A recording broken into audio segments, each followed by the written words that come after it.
In the summer of 1518, a woman began to dance in a street in Strasbourg. Or at least, that is how the event reaches us, through records, later chroniclers, and a name that survived better than the person herself. They called her Frau Troffea. We do not know whether that was her real name. We do not know what she felt in the first minute. We cannot even prove that she was the first dancer. But the city appears to have remembered one body moving until watching became fear. Days passed. Then more people were said to join her. This was not a festival dance and not a procession. It was described as relentless, exhausting, impossible to switch off.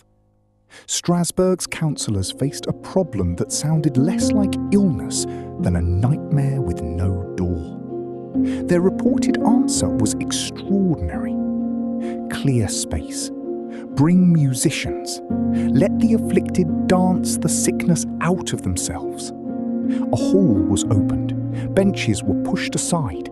The city gave the movement a floor and perhaps mistook motion for a cure. The story grew as the dancers did. Later writers spoke of dozens, then hundreds. Some repeated a dreadful figure, as many as 15 deaths each day. The number is famous. It is not secure. No surviving count allows us to reconstruct the dead, the dancers, or every day of the outbreak. That uncertainty matters. A striking story can be true in outline while losing its measurements.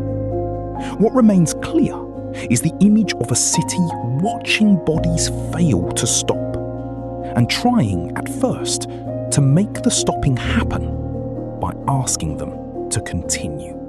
To 16th century Strasbourg, the body did not end at the skin. Misfortune could be a warning. A saint could punish.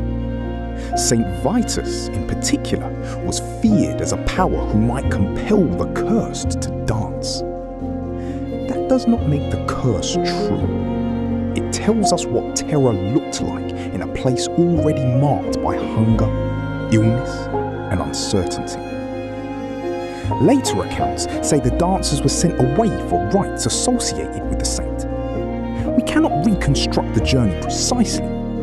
We can reconstruct the belief. In a city of candlelight, fear had a language, and bodies could be made to speak it.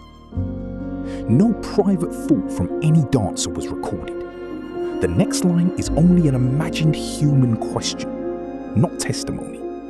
The street is still here. Why will my feet not be still?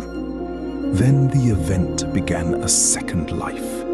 Physicians, clergy, and storytellers inherited it. Some called it a disorder of the blood.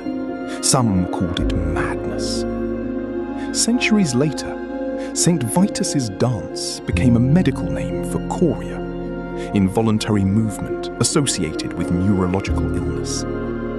That is real medical history. It is not a diagnosis recovered from 1518. A familiar name made the past look more settled than it was. Each new explanation brought a useful question, and each was tempted to become the final answer. Modern readers proposed a cleaner culprit.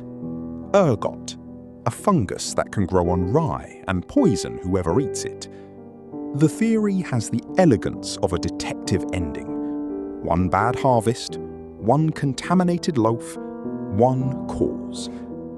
But ergot poisoning is usually accompanied by other patterns: pain, confusion, convulsions, and injury. It does not neatly explain a prolonged patterned outbreak in which people appear to join one another. Another label, chorea, describes movement. It does not explain a city. The more precise the medical word became, the more obvious the historical gap remained. Historian John Waller has argued for a different possibility. a mass psychogenic illness shaped by extreme stress and by a culture that expected St Vitus to strike. This is not pretending. It is not a crowd deciding to perform. Human bodies can express danger, grief, and expectation in ways no individual plans. Yet it remains a framework, not a laboratory result. No sample from 1518 can mark the point where fear ended and involuntary movement began. The best explanation can still leave the most intimate part of an event unknown. The record gives us no ending spoken by the dancers themselves.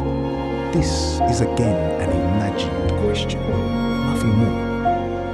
If everyone is looking, why can no one tell me how to stop? The closer we move toward the sources, the less tidy the story becomes. We cannot confidently count the dancers. We cannot prove that Frau Troffea was the beginning, rather than a memorable name attached afterwards. Legends grow because the silences are large.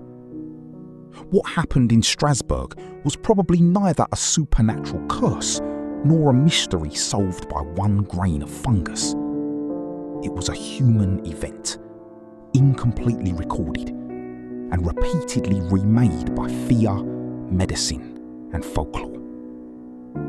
History has preserved its outline. Its pulse, the exact rhythm inside those moving bodies, has not survived. 5 centuries later, the question is still unnerving. When a city gives terror a rhythm, who can tell where the dancing begins?